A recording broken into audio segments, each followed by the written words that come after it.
This is Dipti and welcome to my channel and welcome to today's Cook With Me video. In this video, I'm sharing with you two desserts that I made on occasion of Gudi Padwa. The first dessert that I'm going to share with you is mango rabdi. Let's get started. To a shallow, heavy bottom pan, I'm adding somewhere between 6 and 7 cups of whole milk. It is important to use whole or full fat milk to get the rich texture and consistency of rabdi. Because we are reducing milk to almost 1/4 of its initial volume, and we are going to do the reduction for quite some time, it is a good idea to use wide vessel with a heavy bottom. Wider vessels provide a large surface area for evaporation, and heavy bottom will prevent the milk solids from sticking or burning during the cooking process. Traditional way to make rabdi is to simmer milk until a thin layer of cream forms on the surface, then sweeping this cream layer or malai and sticking it to the sides of the pan. This process of sweeping every new cream layer and sticking to the side is repeated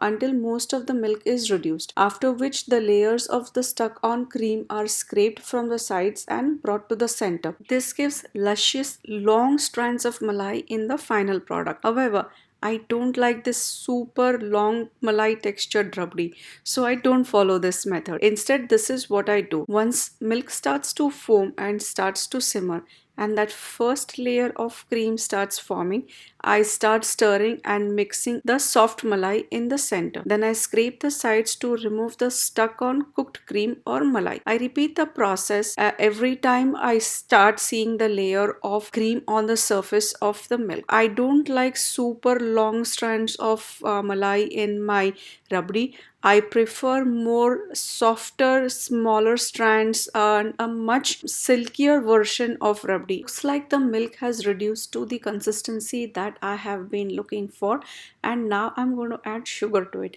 I'm adding half a cup of granulated sugar to this milk and mixing it until it's dissolved. As soon as sugar gets incorporated, it starts releasing its bound water, which thins out the cooked milk. So need to reduce it few more minutes before turning off the heat. I have been scraping, stirring and mixing the simmering milk for an additional 3 minutes and a total of 50 minutes from the beginning. And it looks like it has reached the consistency that I am looking for.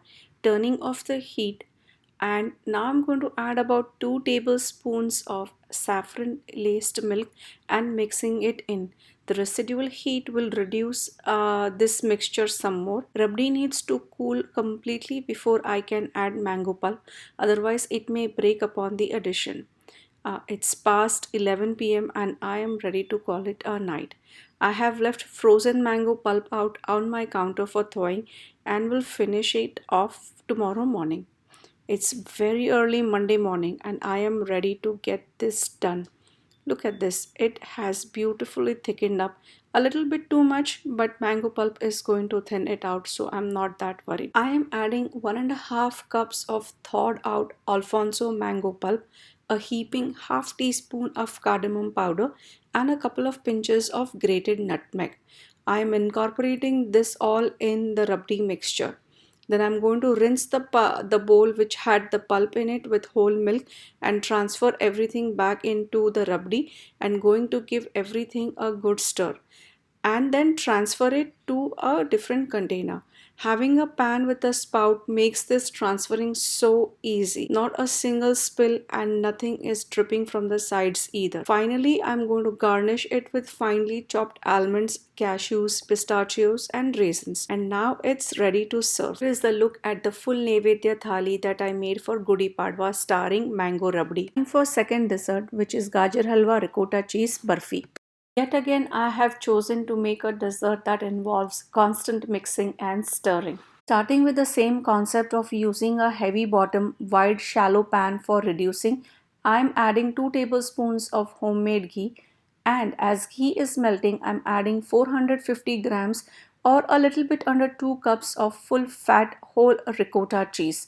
Then I am mixing everything and starting the reduction process with constant stirring and mixing. Unlike reducing milk to make rabdi or basundi, This does not take a long time, 20 to 25 minutes max. However, this does need more attention as the chances of burning milk solids and milk proteins are much higher. When you see ghee separating from the solids, it's time to add sugar. I'm adding 120 grams of sugar or a little bit over half a cup. If I were to make it sugar free as I do for myself, I would add 110 grams of erythritol or monk fruit sweetener. Anyways, I'm incorporating sugar and now it has started releasing its bound water.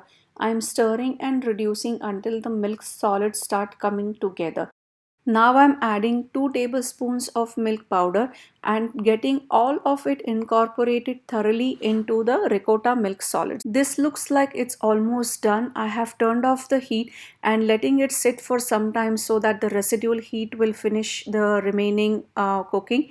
And look, here it is coming together nicely as a semi-solid mass. To this I am adding half a teaspoon of cardamom powder and incorporating it thoroughly into the sweetened ricotta mixture. If I were to make ricotta cheese peda from these, I would cook it a tad bit more and after cooling would have made pedas using a small cookie scoop.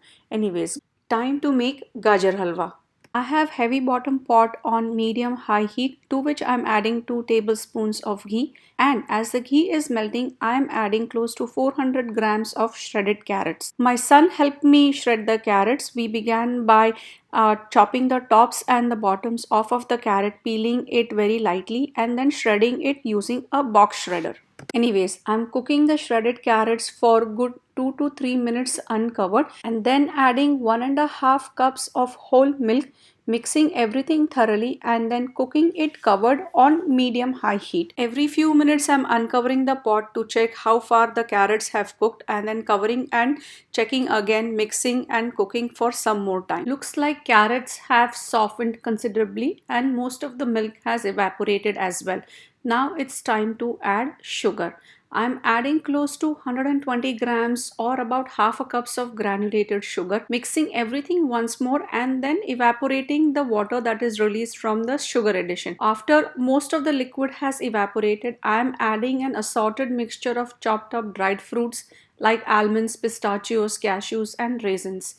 Once these are mixed well, I'm adding in 2 tablespoons of ghee and then 6 tablespoons of whole milk powder in parts. I'm adding ghee for the richness and the milk powder to give this halwa some solid bulk so that when it is formed into a barfi, it will retain its structure and shape. Covering it and cooking it for another 2 to 3 minutes, after which I have turned off the heat and let the residual heat cook off the remaining moisture.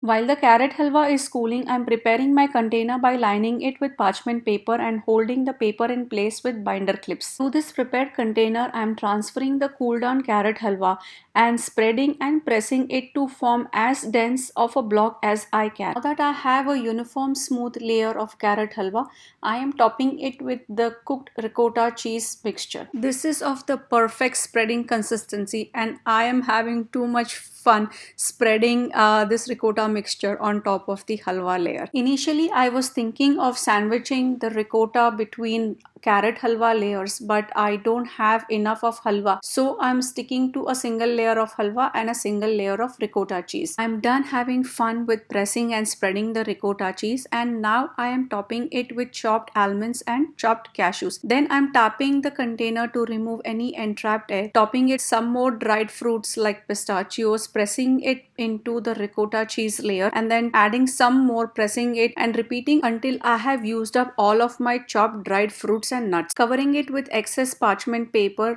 putting the lid back and chilling it overnight in the refrigerator. It's time to call it a night. It is early Tuesday morning and I am ready to see how well the barfi has set. Layers have set in well, but it hasn't firmed up as I was expecting. So I think I'm going to have a little bit trouble cutting these block into pieces. And yes, I am having some trouble. It is squishing from the sides because it's still soft. So a note to myself, next time freeze it before cutting. cutting. It's still beautiful and I can't wait to taste it. Here is a quick peek of my meal preparations for Monday and Tuesday. I have kneaded dough for puris, then I'm pressure cooking dal and rice. I have boiled potatoes for potato bhaji and using the pressure cooked dal to make simple plain varan. Here is a quick look of my Naivedya thali that I prepared on Monday for Gudi Padwa celebrations. For Tuesday's meals, I had tomato sour on my menu, for which I boiled tomatoes and then blended it along with a mixture of coconut, and I have my tomato sour ready. Next on my list was veg pulao, which I simply made by adding basic spices to oil and then sauteing them along with some basic vegetables and dry fruits and then adding cooked basmati rice. For sabji, I decided to make paneer as usual. When I don't know what to do, I always go for paneer. This was a sabji which was made without onion and garlic. To melting butter, I simply added a mixture of tomatoes, green chilies and cilantro stems. I mixed everything